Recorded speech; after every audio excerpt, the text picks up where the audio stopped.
Oh,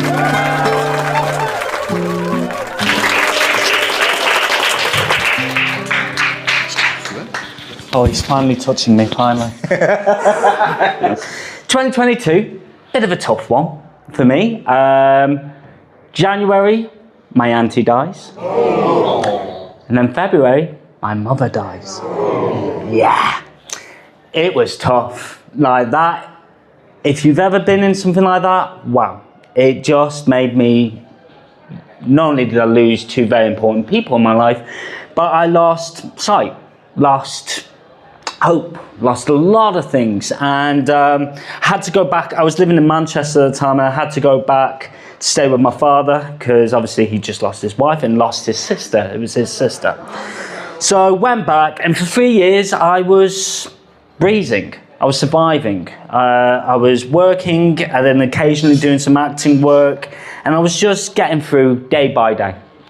And then reached to 2025, and I started feeling like, life might be getting a bit better, life might be okay.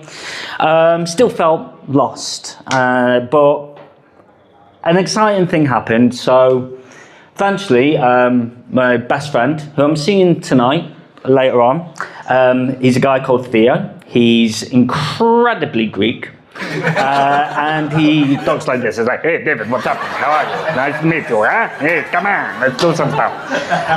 And it's basically me and him had a friend whose birthday was his 40th, so he was like, "Dude, let's come to Krakow. We'll do some fun with Ian, and then we'll have this big party. Gonna be a great big party coming up." And I was like, cool, sounds good.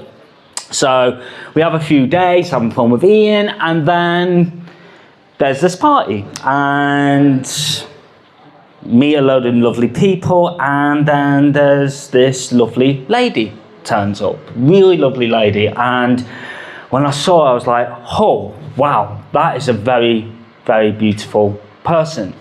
And by the way, after being so down in the dumps and losing, I lost quite a bit of my ego. Didn't think I was appealing in any way, especially to the opposite sex. I could attract gay men like that, but but with being straight and only attracting gay men, it's a bit tough. You kind of go, "Oh, you're lovely, but no, thank you." And so when I saw her, I was kind of like, "Oh wow, she's pretty."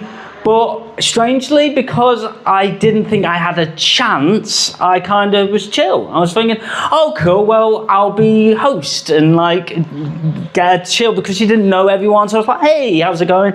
We had these quotes where you had to write like funny names on it. And I said to her, hey, do you want to write? And she's like, oh, I don't know what she's Greek as well. Oh, I don't know what name to put down on it. And I said, I looked at her and went, I think you're like a badass. And she was like, yes, okay, I'm a badass. And I was like, cool, okay, so I wrote badass on it, and she was like giggling. And also another thing about me, especially when I was single, oh, spoiler alert, I green light, bad. Could not see a green light, shocking. I've got stories of like literally being dragged when I got the hint that I had a chance. So I didn't see any clues. Like I said badass, and she was giggling, she's like, very funny.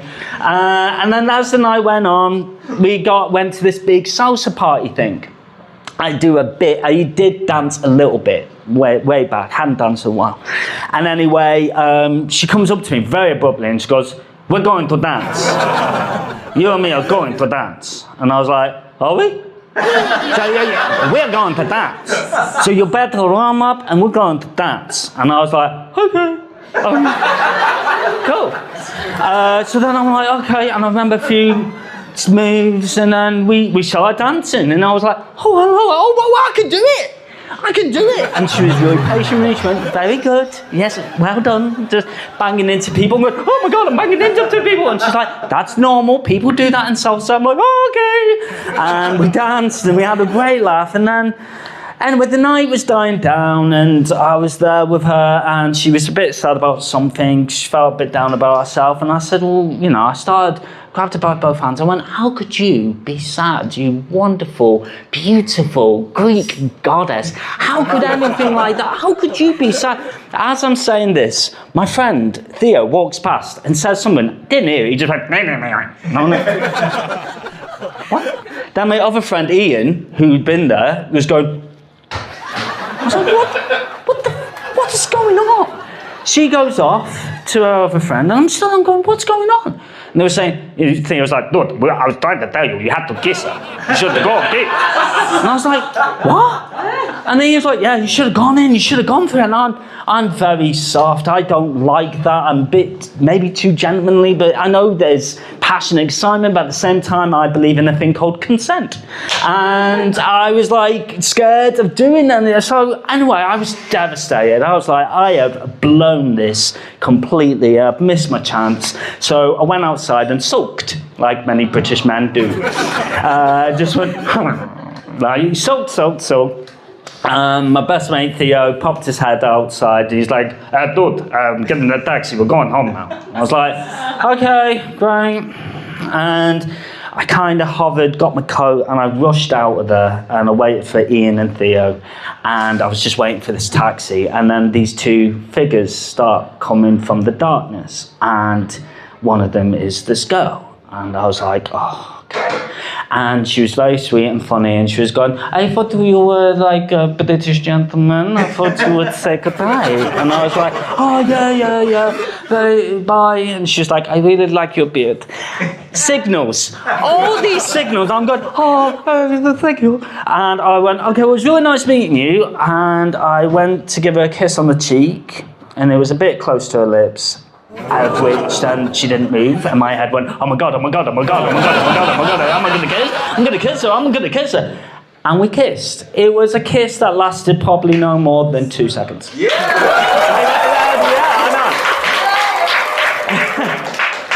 know. Anyway, after that, I said goodbye, rushed off, and I was sad because I thought, well, I'm never gonna see her again, and I thought, oh, that's a bit sad.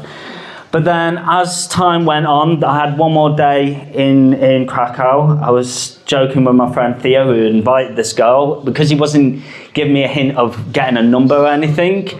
I just shouted on the balcony, hot girl! Hot girl! He was still not getting the hint. And then when I went home, he sent me her Instagram profile. And for 2 months, we were messaging each other. Eventually said that we liked one another. And since then, she came to see me perform. And we kissed at Liverpool Airport. And now she's there. Yeah. And I found basically love, which I didn't think I would find. I found my ego a bit more. And found out I'm a good person and I'm a fun person and I do deserve good things, and she's reminding me every day. We still have things to figure out when we're going to move into the same country and stuff, but every part of this journey has been a joy and I'm loving every minute of it. So thank you for listening, and I hope you have a good rest of the night.